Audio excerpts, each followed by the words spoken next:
Assalamualaikum warahmatullahi wabarakatuh. Anak-anak, gimana kabarnya hari ini? Mudah-mudahan kalian selalu dalam keadaan sehat ya. Hari ini kita masih belajar di tema 6, yaitu cita-citaku sungguh mulia, subtema 2, hebatnya cita-citaku. Kemarin kita selesai sampai pembelajaran 3 ya. Kita lanjut ke pembelajaran 4, 5, dan 6. Gimana, sudah siap belajar? Jangan lupa untuk selalu berdoa terlebih dahulu sebelum belajar. Silahkan. Materi yang akan kita pelajari hari ini, yang pertama pemanfaatan sumber daya alam, kemudian yang kedua yaitu mengenal makanan khas daerah, yang ketiga mendeklamasikan puisi, kemudian yang keempat pelestarian alam, yang kelima mengenal kolase, dan yang keenam pelestarian hewan dan tumbuhan. Nah, sebelumnya Bunda mau tanya, di sini ada yang cita-citanya mau jadi arsitek? Hebat loh jadi arsitek. Seorang arsitek akan merancang dan menggambar terlebih dahulu model bangunan yang akan dibangun. Di Indonesia banyak sekali bangunan-bangunan terkenal yang desainnya sangat bagus, fisiknya sangat bagus, yang itu tuh sebelumnya dirancang dan digambar oleh seorang arsitek. Bangunan yang pertama nih, ada Candi Borobudur. Bunda yakin semuanya sudah tahu ya Candi Borobudur. Karena candi ini adalah satu candi yang masuk ke dalam keajaiban dunia. Candi Borobudur dibangun oleh Raja Samaratungga, salah satu raja kerajaan Mataram kuno. Candi ini memiliki 1460 relief dan 500 stupa dengan bentuk bangunan punden berundak-undak yang terdiri atas 10 tingkat. Setiap tingkatannya pada bangunan candi ini melambangkan tahapan kehidupan manusia. Menurut ajaran Buddha Mahayana, setiap orang yang ingin mencapai tingkat sebagai Buddha mesti melalui setiap tingkatan kehidupan tersebut. Ada satu keunikan dari Candi Borobudur ini. Jika kamu berjalan searah jarum jam, maka pada relief Borobudur ini akan bercerita tentang suatu kisah yang sangat terkenal melegenda, yaitu Ramayana. Pernah dengar nggak tentang kisah Ramayana? Nah, Candi Borobudur ini memang mampu membuat siapa saja yang melihatnya berdecak kagum. Selain bentuk arsitekturnya yang indah, keseluruhan relief yang ada di Candi Borobudur mencerminkan ajaran Buddha. Tidak mengherankan jika UNESCO mencatat Candi Borobudur sebagai daftar peninggalan sejarah dunia. Yang kedua, ada Waduk Jatiluhur. Pernah mendengar?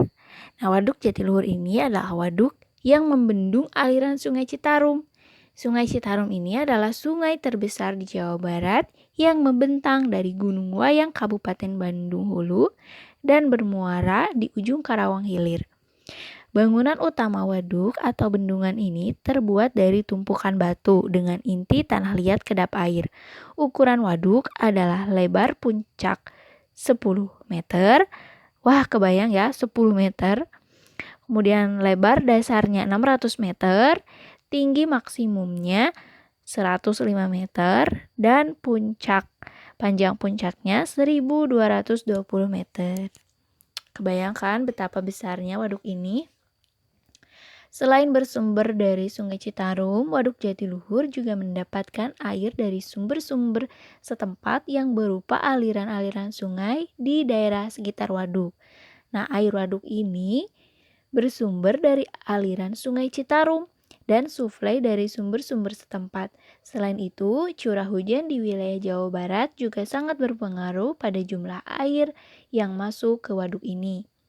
Seorang arsitek berperan dalam menjaga lingkungannya, misalnya saat ia merancang Waduk Jatiluhur. Nah, waduk dalam kolam besar tempat menyimpan air untuk berbagai kebutuhan. Hasil karya kumpulan arsitek Indonesia ini memiliki banyak kegunaan, di antaranya menampung dan mengalirkan air ke sebuah pembangkit listrik tenaga air atau PLTA, sehingga dapat menghasilkan listrik. Waduk ini juga bermanfaat sebagai penyedia air bersih dan irigasi yang diperlukan untuk mengairi sawah. Waduk juga sebagai pengendali banjir. Yang ketiga adalah Jembatan Nasional Suramadu. Jembatan ini sangat panjang karena melintasi Selat Madura dan menghubungkan dua pulau, yaitu Pulau Jawa dan Pulau Madura. Panjang jembatan ini ada 5.438 meter, di mana jembatan ini merupakan jembatan terpanjang di Indonesia saat ini ya. Nah, jembatan Suramadu ini terdiri atas 3 bagian. Yang pertama ada jalan layang, yang kedua ada jembatan penghubung, dan yang ketiga ada jembatan utama. Seperti itu. Gimana? Siapa yang mau menjadi salah satu arsitek yang merancang bangunan-bangunan terkenal di Indonesia? Hebat loh jadi arsitek. Udah cukup ya. Sekarang kita lanjut ke materi selanjutnya. Siapa di sini yang udah tahu tentang Rumah Kampung Naga? Nah, Rumah Kampung Naga ini merupakan salah satu keanekaragaman budaya yang ada di Indonesia. Kampung Naga berada di kilometer 32 jalan antara Kabupaten Garut dan Tasikmalaya. Secara administratif, kampung adat ini berada di Desa Neglasari, Kecamatan Salawu, Kabupaten Tasikmalaya, Jawa Barat. Jarak dari jalan utama ke perkampungan sekitar 500 meter. Keunikan Kampung Naga terlihat dari bentuk dan konstruksi bangunan. Ornamen rumah dibuat seragam, mulai dari bahan sampai potongan bangunan dan arah menghadapnya. Bangunan rumah berupa panggung berbentuk persegi panjang. Desain arsitektur dan interiornya sederhana, tetapi tertata apik sehingga sirkulasi udara dan cahaya cukup baik masuk ke dalam ruangan. Pola ruangan dibagi 2 petak, di antaranya ruang tengah dan petak kedua terdiri dari atas dapur, gudang, dan kamar. Hal itu juga terlihat dari muka rumah yang terdiri atas 2 pintu. Satu pintu yang langsung ke ruang tengah dan yang satunya lagi pintu dapur. Bahan bangunan yang digunakan diantaranya terbuat dari kayu, bambu, daun nipah, dan injuk atau alang-alang. Rangka bangunan terbuat dari kayu, daun nipah, dan injuk digunakan untuk bagian atap. Bahan yang digunakan untuk bagian ruang tengah rumah hampir semuanya terbuat dari kayu, seperti pada dinding bagian luar dan lantainya. Namun untuk dinding bagian dalam semuanya menggunakan anyaman bambu atau bilik. Adapun untuk dapur lebih banyak menggunakan bambu, baik dari dinding maupun lantainya. Anyaman bambu secara vertikal dan horizontal atau biasa disebut bilik sasak digunakan sebagai muka. Alasannya agar saat memasak, asap dapat cepat keluar dari ruangan. Selain itu, jika terjadi bencana kebakaran dapat dilihat orang yang lewat dari luar. Tidak hanya itu, lantai untuk dapur juga menggunakan belahan bambu atau palupuh. Alasannya agar mudah dibersihkan. Jika ada makanan yang tercecer, bisa langsung dibuang ke bawah. Hal itu dilakukan karena di bawah bangunan dijadikan kandang ternak. Bahan untuk menopang bangunan, pondasi rumah terbuat dari batu yang terpasang di sejumlah titik. Nah, itu untuk wawasan kalian tentang keberagaman budaya yang ada di Indonesia, yaitu tentang Rumah Kampung Naga. Selanjutnya kita masuk ke pemanfaatan sumber daya alam. Pada hakikatnya, manusia akan terus memanfaatkan sumber daya alam di sekitarnya untuk memenuhi kebutuhannya. Di sini ada beberapa cara yang dilakukan manusia untuk memanfaatkan sumber daya alam. Yang pertama, pada bidang pertanian. Tanah yang subur dan ketersediaan lahan yang luas disertai iklim yang mendukung merupakan kekayaan alam yang tak terhingga yang diberikan Tuhan kepada rakyat Indonesia. Tidak heran jika mayoritas rakyat Indonesia menjadikan bidang pertanian sebagai mata pencaharian utama mereka. Dalam kegiatan pertanian, terjadi usaha pemanfaatan sumber daya alam berupa tanah, air, bibit tanaman, serta iklim. Dengan pengolahan yang baik, kegiatan ini akan menunjang kebutuhan manusia akan bahan makanan yang merupakan salah satu kebutuhan primer atau kebutuhan pokok. Kemudian, bidang perikanan. Nah, perikanan merupakan salah satu kegiatan pemanfaatan sumber daya perairan. Tadi ada tanah, terus air, bibit tanaman, serta iklim ya pada bidang pertanian. Kalau dalam bidang perikanan, kita memanfaatkan sumber daya perairan. Bagi negara yang memiliki perairan yang luas seperti Indonesia ya, sangat berpotensi untuk mengembangkan kegiatan di bidang perairan. Kegiatan perikanan meliputi penangkapan, pemeliharaan, dan pembudidayaan ikan. Kegiatan ini umumnya dilakukan secara alami dengan cara menangkap ikan di laut, di sungai, atau di danau-danau. Ada pula yang melakukannya dengan cara dibudidayakan pada media tambak, kolam, atau karamba. Kemudian yang ketiga, pemanfaatan sumber daya alam pada bidang pertambangan. Negara Indonesia merupakan negara yang kaya akan sumber daya alam berupa hasil tambang. Kekayaan ini tersebar luas di seluruh daerah Nusantara, baik yang terhampar di permukaan tanah maupun yang terpendam di dalam perut bumi. Kemudian, pemanfaatan sumber daya alam pada bidang peternakan. Sumber daya alam yang digunakan pada bidang peternakan itu yang digunakan apa? Hewan ya. Nah, peternakan merupakan kegiatan pemeliharaan dan pembiakan hewan ternak untuk diambil hasilnya. Peternakan yang banyak diusahakan di Indonesia berupa peternakan sapi, ayam, itik, burung puyuh, dan kerbau. Hasil kegiatan peternakan dapat berupa susu, daging, telur, kulit, dan bulu. Nah, itu untuk bidang peternakan. Selanjutnya, pemanfaatan sumber daya alam pada bidang perkebunan. Perkebunan adalah usaha budidaya tanaman musiman atau tahunan dengan lahan yang relatif luas. Perkebunan digolongkan dalam jenis perkebunan besar dan perkebunan rakyat. Perkebunan besar merupakan perkebunan yang diselenggarakan oleh perusahaan negara atau swasta yang berbadan hukum. Adapun perkebunan rakyat adalah perkebunan yang diselenggarakan oleh perseorangan atau kelompok yang tidak berbadan hukum. Komoditas perkebunan yang dikembangkan di Indonesia antara lain ada teh, kemudian karet, terus ada juga perkebunan kopi, perkebunan kelapa, perkebunan coklat, dan perkebunan kelapa sawit. Selanjutnya, pemanfaatan sumber daya alam sebagai pariwisata. Nah, kebutuhan manusia ada yang bersifat jasmani dan ada yang bersifat rohani. Kebutuhan akan kenyamanan rohani bisa didapatkan dengan cara berwisata. Alam yang terbentang indah berupa lautan, pegunungan, danau, air terjun, dan lain-lainnya memberikan manusia kepuasan tersendiri.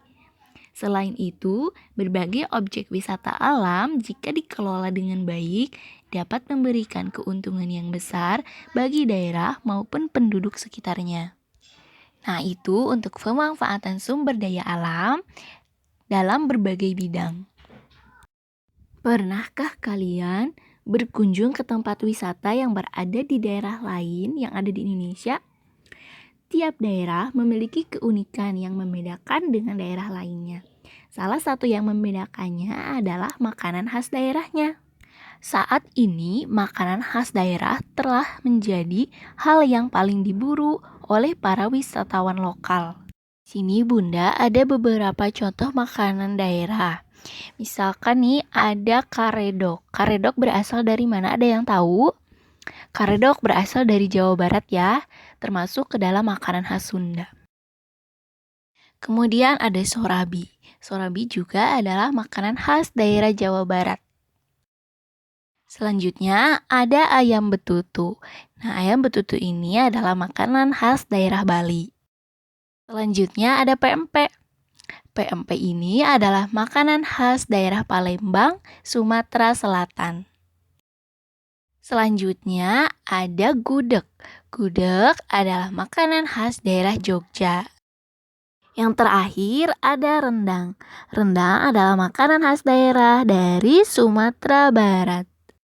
Kita lanjut ya ke subtema 3, yaitu rajin berusaha meraih cita-cita. Tuh, harus rajin kalau misalkan mau meraih cita-cita. Kalian termasuk anak-anak yang rajin gak? Ada pepatah, tiap usaha harus disertai doa. Sebagai pelajar, kita tentunya memiliki cita-cita yang ingin dicapai. Oleh karena itu, kalian harus rajin belajar dan berdoa. Dengan berdoa, semoga kalian mendapatkan kekuatan dan kemampuan untuk meraih cita-cita kalian. Kita langsung masuk ke materi ya, yaitu tentang mendeklamasikan puisi. Membaca puisi dapat dilakukan dengan cara deklamasi. Deklamasi merupakan salah satu cara membaca puisi tanpa menggunakan teks. Biasanya orang yang mendeklamasikan puisi harus menghafal teksnya terlebih dahulu.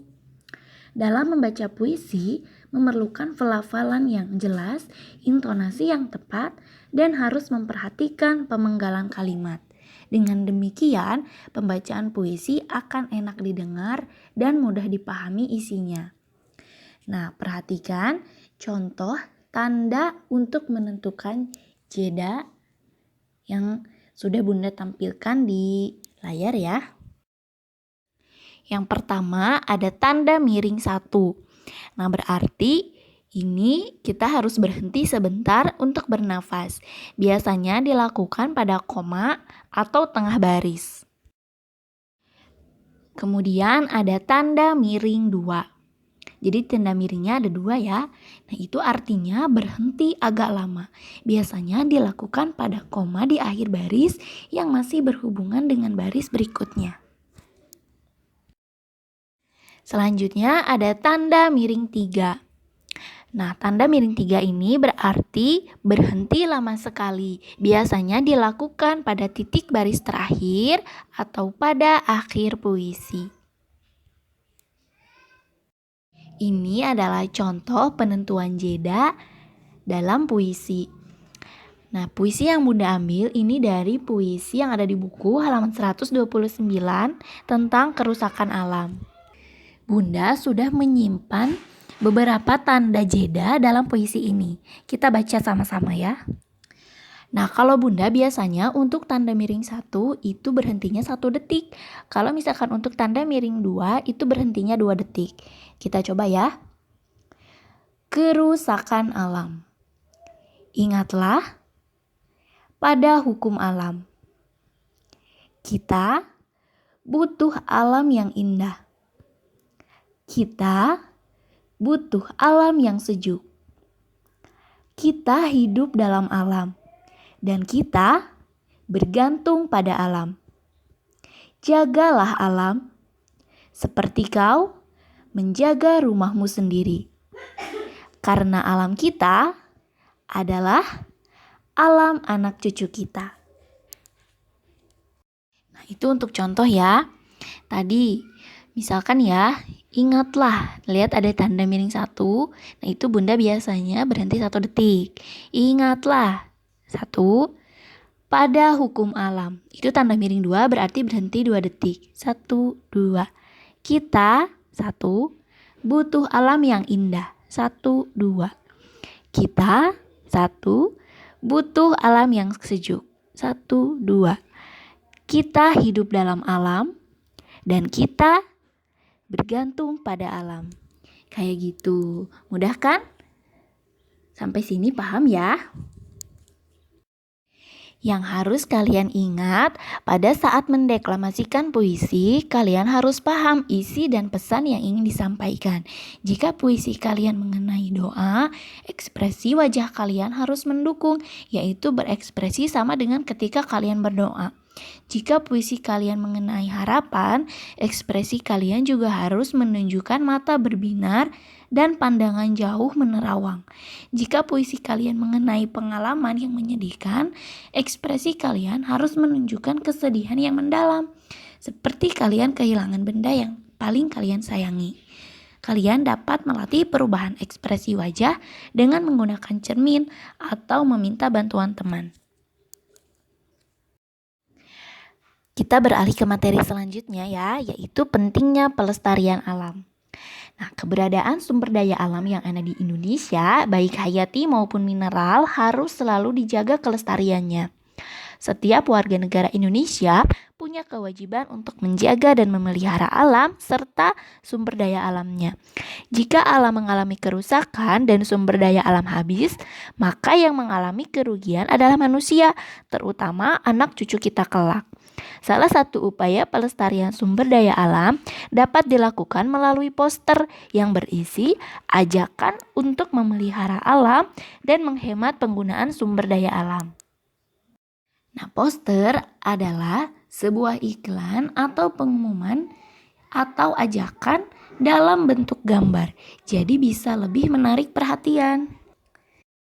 Nah, ini adalah contoh poster tentang pelestarian alam.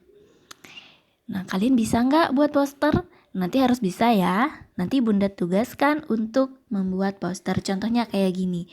Mari menanam pohon. Ini tujuannya supaya mengajak orang-orang untuk melestarikan pohon-pohon. Kemudian ini jagalah kebersihan, buanglah sampah pada tempatnya. Ini adalah poster ajakan untuk sama-sama menjaga kebersihan lingkungan. Sekarang kita mengenal kolase. Sebelumnya pernah mendengar tentang kolase atau ada yang sudah pernah membuat? Nah, kolase itu adalah teknik untuk membuat karya 2 dimensi dengan cara memotong dan menempel. Nah, untuk membuat kolase bisa menggunakan daun-daun kering, kemudian bisa menggunakan kertas-kertas yang dipotong-potong, kemudian juga bisa menggunakan plastik-plastik bekas kemasan. Nah, ini adalah salah satu contoh kolase lebah yang terbuat dari daun kering. Nah, selanjutnya yaitu tentang pelestarian makhluk hidup. Keanekaragaman makhluk hidup telah memberikan manfaat bagi kehidupan manusia dan makhluk hidup lainnya. Oleh karena itu, kita harus berusaha dan bertindak untuk memelihara, mengembangkan, dan menjaga kelestarian makhluk hidup sebagai sumber daya alam hayati. Dengan demikian, kita akan senantiasa mendapatkan manfaatnya. Masyarakat di seluruh dunia sekarang harus segera bertindak untuk melestarikan keanekaragaman makhluk hidup. Dampak buruk yang diakibatkan oleh kepunahan suatu jenis makhluk hidup tertentu sangat merugikan kehidupan manusia. Di Indonesia ada banyak jenis hewan dan tumbuhan asli Indonesia berada di ambang kepunahan. Bahkan beberapa di antaranya sudah punah. Oleh karena itu, kita perlu dilakukan usaha pelestarian makhluk hidup. Jadi sebenarnya bagaimana sih cara kita untuk melakukan usaha pelestarian makhluk hidup? Yang pertama, usaha pelestarian hewan. Kita bisa menangkar hewan langka dengan cara mengisolasi hewan tersebut. Bukan berarti kita mengurung hewan tersebut, justru kita menjaga hewan tersebut supaya tidak diburu oleh para pemburu hewan liar. Kemudian, kita bisa mengambil telur-telur hewan langka untuk membantu menetaskannya. Kemudian yang ketiga, kita bisa memindahkan hewan langka ke tempat yang lebih sesuai, yang cocok dengan habitat asli hewan tersebut. Kemudian kita bisa membuat undang-undang pemburuan. Ya, terus kemudian yang kelima, kita bisa menindak tegas para pelanggar dengan memberi sanksi hukum sesuai hukum yang berlaku. Jadi kalau misalkan ada pemburu-pemburu yang berani memburu hewan-hewan langka yang dilindungi, kita bisa memberikan hukuman terhadap pemburu tersebut. Itu bisa jadi usaha ya untuk melestarikan hewan-hewan langka supaya lebih aman. Nah, sebenarnya secara umum pelestarian hewan dan tumbuhan itu dibagi menjadi 2 cara ya. Yang pertama itu pelestarian in situ, yang kedua pelestarian ex situ. Pelestarian in situ adalah pelestarian yang dilakukan pada tempat asli hewan atau tumbuhan tersebut berada.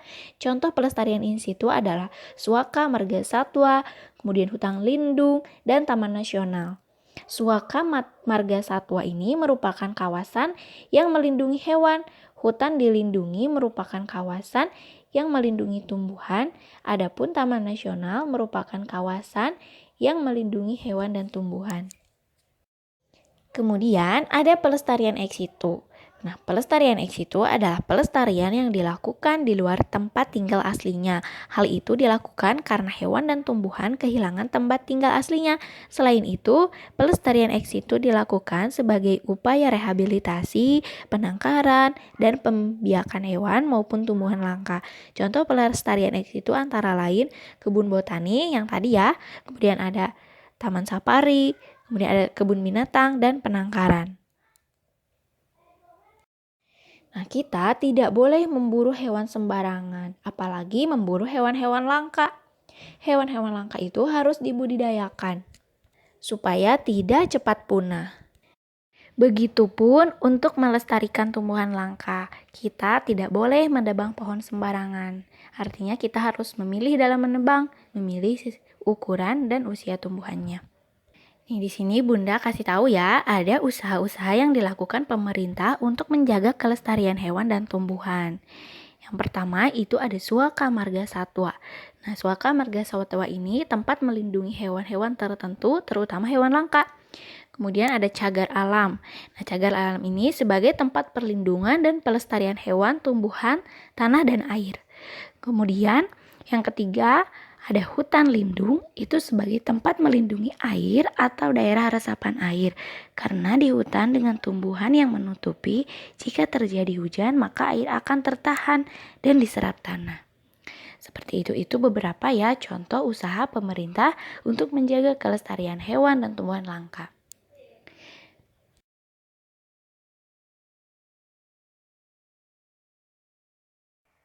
Untuk hari ini sekian dulu, silahkan kalian kerjakan tugas yang sudah Bunda berikan di WA. Mudah-mudahan kalian diberikan kemudahan dalam mempelajari dan memahami ilmu. Assalamualaikum warahmatullahi wabarakatuh.